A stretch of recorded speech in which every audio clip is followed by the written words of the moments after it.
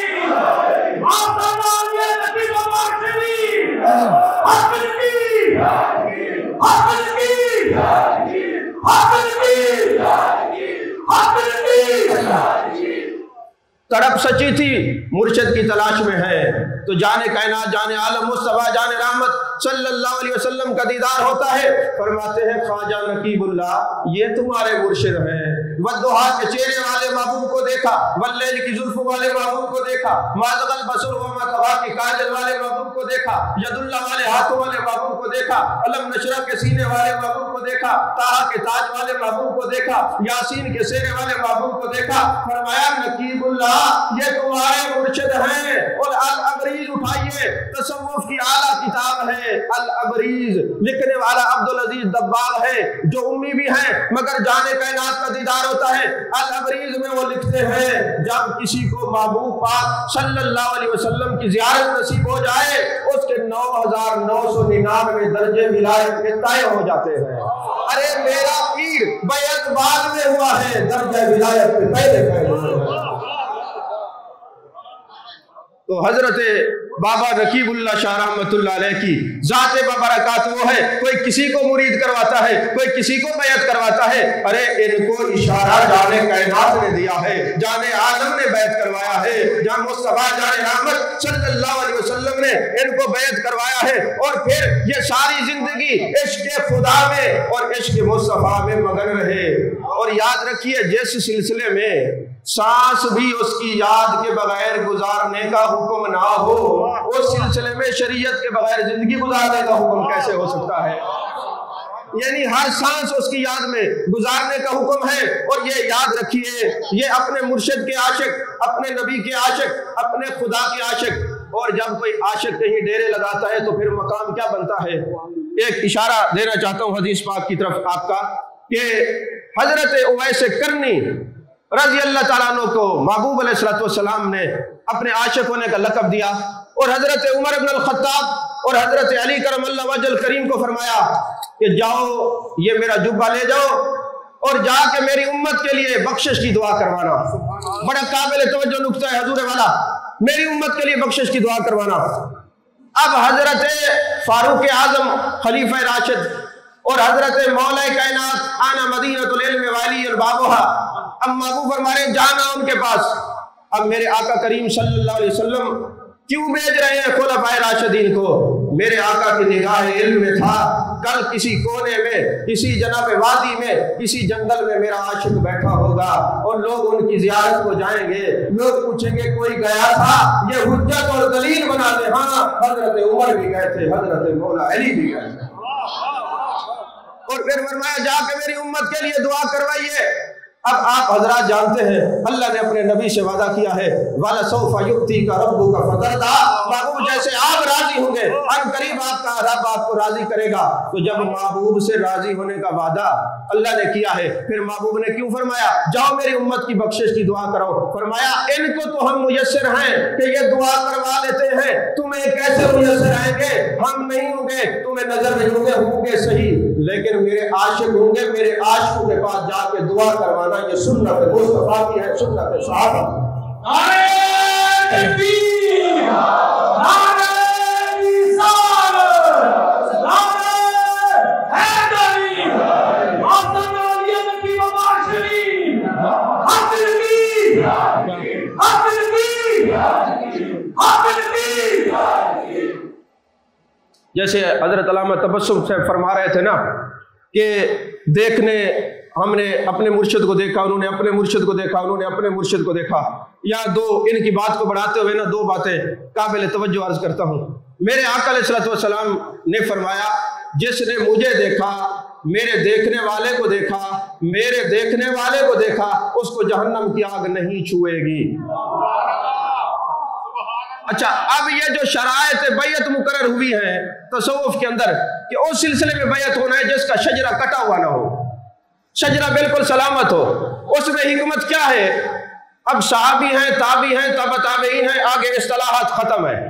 جیسے باپ ہے، دادا ہے، پردادا ہے، آگے اصطلاحات لغت ختم، نسل چلتی ہے۔ تو کہا تصوف میں بھی اصطلاحات ختم ہو گئی تبع تابعین کے بعد، مگر دیکھنے والی برکت قیامت تک چلتی رہے گی۔ لہٰذا ایسے سلسلے میں بیعت ہونا جن کا شجرہ کٹا ہوا نہیں ہوگا، ایسے شخص کی زیارت کرنے سے تم پر جہنم کی آگ حرام ہو جائے گی،